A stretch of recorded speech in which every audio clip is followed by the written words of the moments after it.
Hi, my name is Sarah Allen, and I'm here to do my video presentation for EDS321, starting with question number 1, which is Chapter 7, Marital Relationships over the Family Life Cycle.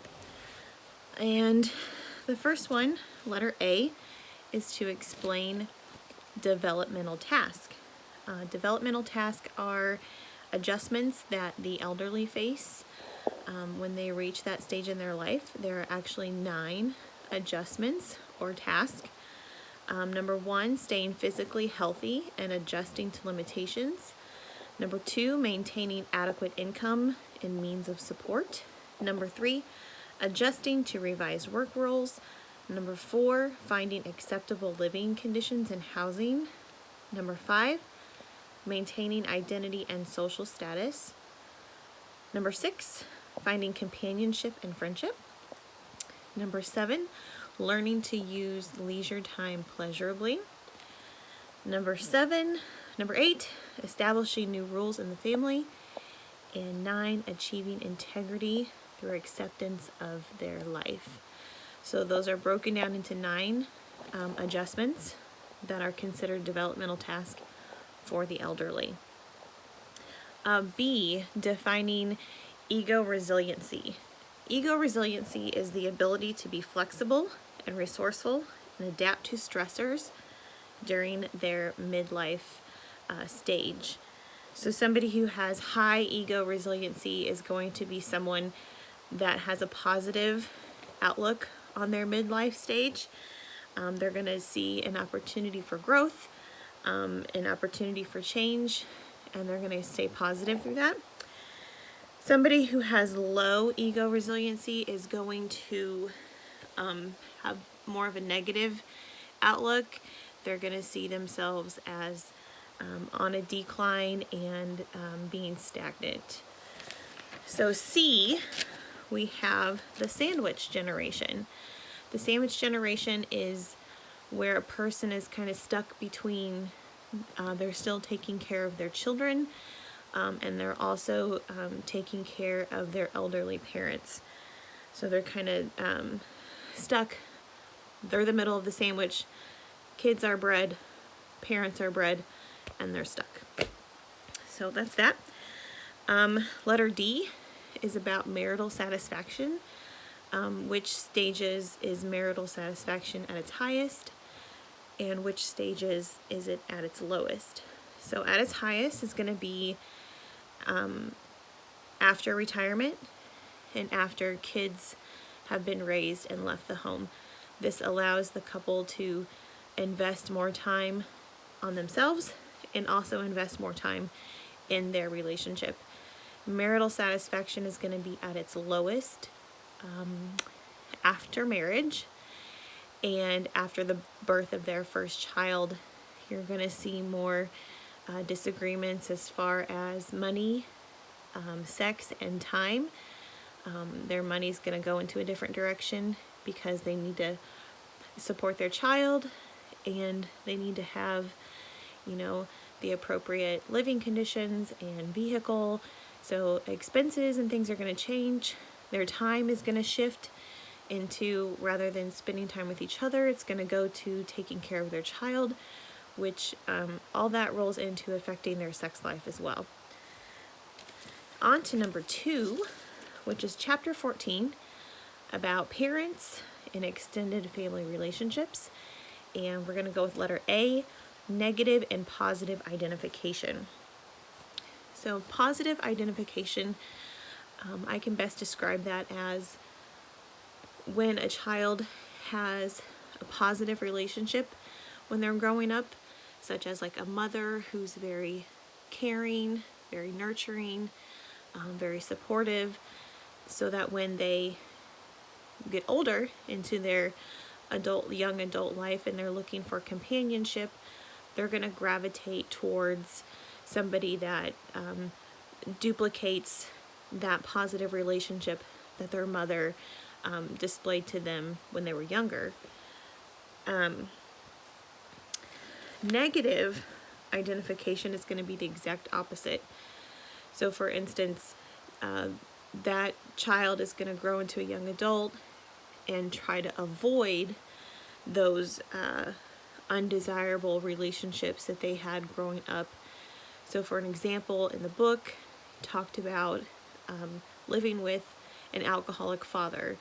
So when that daughter goes to seek companionship in a person, she's likely going to look for somebody who does not drink alcohol, because she does not want to duplicate that certain behavior that she had growing up.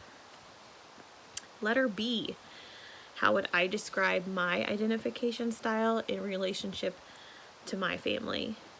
I would say positive identification.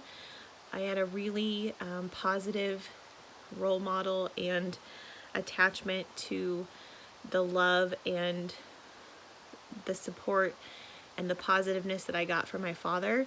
So when I chose to, look for a life mate, I wanted somebody that resembled the positive attachment that I had through my relationship with him. C, what are some important family of origin experiences you have had, and how have they influenced me? As far as the roles go in my family of origin, I was always raised that very much old-fashioned, where the woman is the primary caretaker of the children. She is the primary cook, the primary house cleaner, and she also tends and cares for her husband. So that was something that started long before my grandmother, but my grandmother instilled those into my mother, and then through both of them, they instilled that old-fashioned value to me. So I still run that type of household, maybe not as serious as what they did back in their day, but it's very, very similar. It's very old-fashioned. Letter D. To what extent and in what ways have your parents influenced your spouse selection? What characteristics would my parents like to see in an ideal mate for me, and how does that compare to what I want? Let's see. So I think that the main influence that I get as far as spouse selection, again, goes back to my father, who was a very positive person. He was very selfless. I knew that he just was so very caring, and he, hugs all the time, and he just genuinely loved me, and never a harsh word. He was always very reasonable. So I think immediately that's the person that I would like for my spouse to resemble. After talking to my parents and asking what type of ideal characteristics they would want in a mate for me, my mother replied with somebody who is compassionate and honest, and my dad replied with somebody who loves me and is attracted to me, not just on the outside, but on the inside.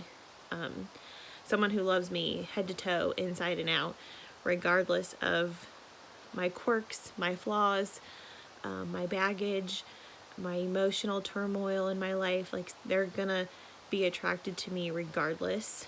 And then his second thing was communication. I do not disagree with any of their qualities that they prefer. I think they hit it right on. I would prefer all of those. I thought those were really great answers. And we are going to go on to chapter 15, Conflict, Family Crisis, and Crisis Management. Letter A is talking about constructive arguments. When I think about constructive arguments, I think about fighting fair, where you attack the problem, not the person. You stay on track, and you're talking about the problem that's happening now. You don't revisit an old issue or something you never, discussed before, you can't bring that up. You have to stick to the issue at hand because that's fair. And I think that leads to you're going to have a better understanding of your partner. You're going to be able to compromise. You're going to be able to come up with acceptable solutions and be able to use those in the future when you come across a similar issue. Letter B. What were the major sources of conflict in my family of origin? I never really saw a lot of direct arguments about specific subjects, but I do know that there was a high level of stress that my mother had as far as money, when the bills were going to be paid, but I never did really see active arguments about it. But she was very vocal, and her outward expression, you could tell she was very stressed about money. Seeing that growing up, I was able to take a different path. Yes, I have had money struggles, but seeing her struggle like she did and stress like she did, I knew that that was something that I did not want for my life. So thankfully, I learned from that and was able to go in the opposite direction. And the same thing would apply for my younger brother. He's very successful. He works very hard because he doesn't want to have that kind of stress and worry in his life as well. C. In one of your intimate relationships, what are the major sources of conflict? What can or could be done to minimize it? Thankfully, I don't have a lot of conflict with my significant other. He's a great communicator, and we have a very nice equilibrium in our relationship. So I'm very lucky, but I think that if anything's going to come out, it's probably going to be my way's the only way, or my way is the best way mentality that I tend to have. And so I think that would be a self-improvement within myself, and I think that could definitely eliminate some conflict that we have.